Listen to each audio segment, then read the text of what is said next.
Hello again, internet friends, and welcome back to the show. This episode, I want to have a little bit more of a serious discussion.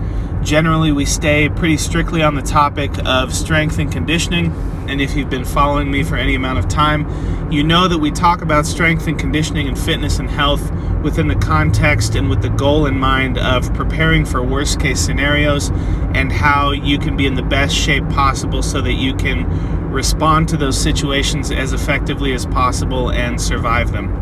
But in this video, I would like to lean into just talking about the worst case scenario and what that might look like. And I want to specifically talk about the recent escalation in violence between the Palestinians and the Israelis in Gaza. And I'm going to have to fight the urge to give my political opinion on this throughout the video.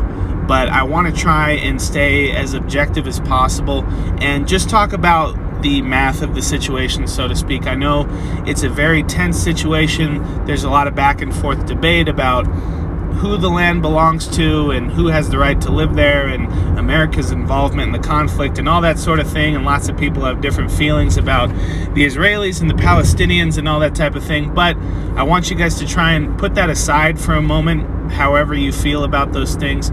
And let's just look at this situation as objectively as we can and try and draw some lessons from it that may be put to use in the near future. Because there are enough similarities between Israel and the United States that we can draw parallels between how the violence looks over in Israel right now and how the violence may look if it happens or when it happens here in the United States. For example, over in Israel, the source of the conflict is the ethnic and religious and political tension between the Israelis and the Palestinians. We very much have ethnic tensions in the United States. Obviously, it hasn't escalated to the same extent that it has in Israel with, basically open warfare. But we saw during the George Floyd riots how quickly those things can escalate, especially when politicians and the mainstream media and non-government organizations get involved in pushing the narrative of these conflicts a certain way. These things can escalate very quickly. Also, when it comes to technology, weapons, military resources, that sort of thing, Israel has a lot of the same stuff that we do. From what I understand, they get a lot of the stuff that they have from us. And there's enough similarities that I think it's very important that we take a look at the violence that's occurring there and draw as many lessons from it as we can. I think the first lesson to take away from this type of thing is just how quickly things can develop. Hamas, I would assume, was planning this for probably weeks, if not months, and Israeli intelligence, the military may have even had some idea that something was going to happen, who knows. But for the average everyday Israeli living in one of these settlements that's now a war zone, a massacre zone, they probably had no idea, for the most part, that this was going to happen. And you can imagine one day sitting in your house watching television and suddenly doors are breaking down, gunshots are ringing out, people are screaming, and you're looking around trying to figure out what's going on. And that leads me to my first point, which is just to have a plan. Just to be thinking about this type of thing and have a plan and a backup plan and a plan that your family is comfortable with and aware of and able to actually enact. I don't think you have to have an intricate military strategy. I just think you need to sit down with your family and try and take a common sense look at where you live, where are some places that you could go depending on what type of scenario might arise.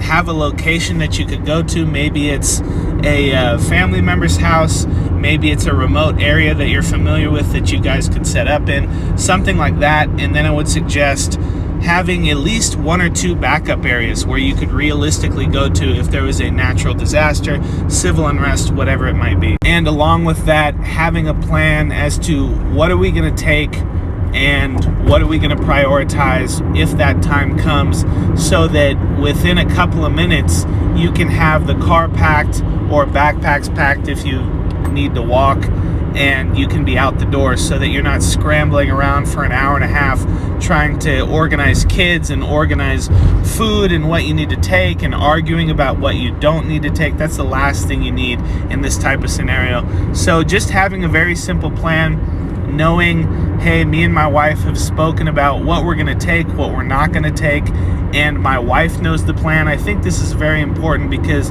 guys like to do this type of thing a lot of the time. They're very interested in it, but women are not as much, generally speaking. And so making sure that your wife and your older children are aware of the plan, they're aware of these locations. We're going to go to grandma's house if anything bad happens, something like that, so that if you're at work or in a place where maybe you can't get a hold of them and you can't help them, they can go to that safe house or they can go to that safe zone and you can meet them there. And so they need to be able to enact the plan and grab the supplies even if you're not around. And so that's something that's very simple, but it's something that a lot of us, including myself, probably don't take the time to do enough. Just sit down with the family and plan this type of thing out and start having realistic conversations about what you would do and how you would do it if the time comes where you need to leave the house quickly.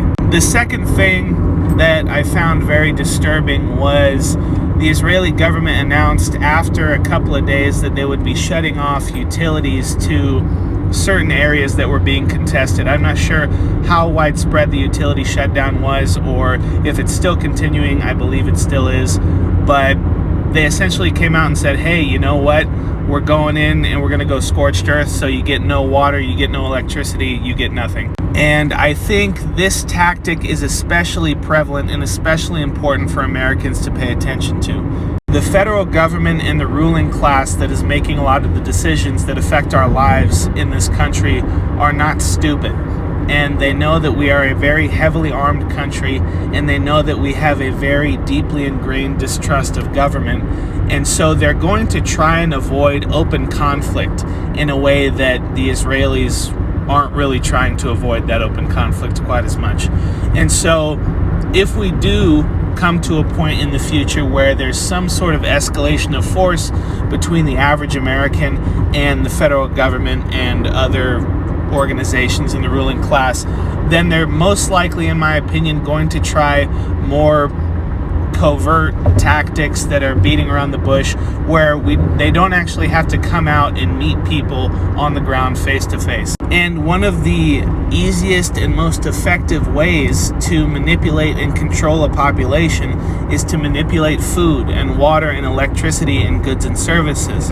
That's a great way to bring people to their knees without ever having to come into open conflict with them. Especially nowadays with everything being linked and hooked up to the internet, it's very easy to turn things on and off whenever they want, because a lot of these things that are necessary for us to live are not actually in our control. They're not in our hands. They're in some far-off company in another state or another nation. And historically, we've seen this in conflicts where certain groups of people will be cut off from food and water. And also in America, we've seen this in relatively isolated incidents, but it's still happening.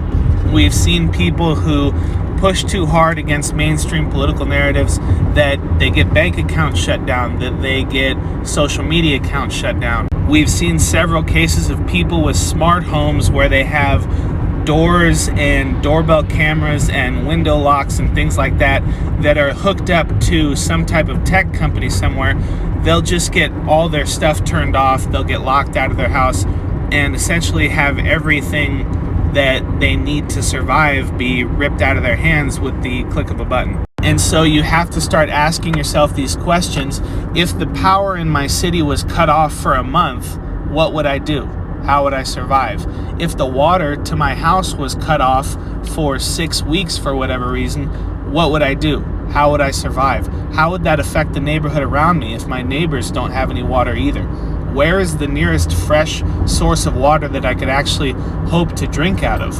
How many people are in my family, and how many gallons of water do they need in a week to get by? So not just thinking about the more romantic end of these types of things and thinking about gunfights and tactics and that sort of thing, but thinking about the long, painful squeeze that governments often put on their people of just, hey, we're just going to take away the food. We're not going to come out and clear house to house with the FBI or the National Guard. We're just going to take away people's food and water and let them destroy themselves. And that's something you guys will see on my Instagram quite often, is become independent of the infrastructure. And that's something that you guys should really prioritize, and something I'm trying to prioritize a lot more in my own life.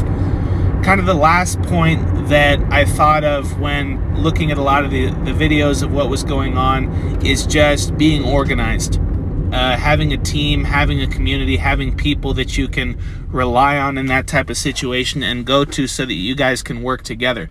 Because ultimately, as much as we would like to be able to isolate ourselves and run and hide away, that's probably not realistic for a lot of people. You need a group of people that you can work with. You need other guys, other women who are like-minded, who have a similar vision to you. They don't have to agree with your politics or your religion specifically, but you guys need to have some type of shared vision and value system so that if things go badly, like they're going in Gaza, you guys can band together and help each other survive. And this kind of goes back to my initial point about planning, because if you start getting phone calls and seeing things on social media that in a town 5 minutes away from you, there are guys rolling through the streets in trucks looking to take prisoners and shooting people, then the odds that you're going to be able to do anything about that by yourself and be effective are pretty much non-existent. But if you've taken the time to plan and organize with a couple of buddies of yours, a couple of like-minded people that live within a few minutes drive or even a few minutes walk of you, and you guys have trained together and have some sort of basic plan laid out, that might give you a chance to counterattack or stall that group of guys going through your neighborhood long enough for you and your guys and their families and your family to get out and to get to somewhere safer. So those are just some thoughts that I had that I wanted to share.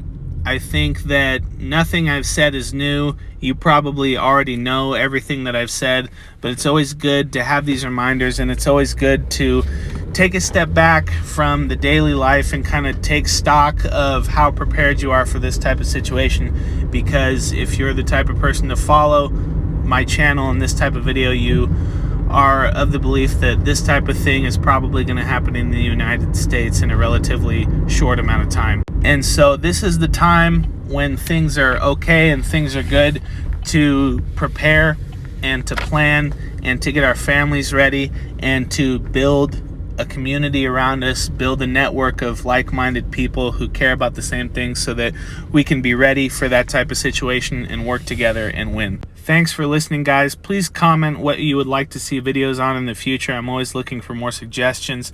If you're not following me on Instagram, please do so, and I will see you next time.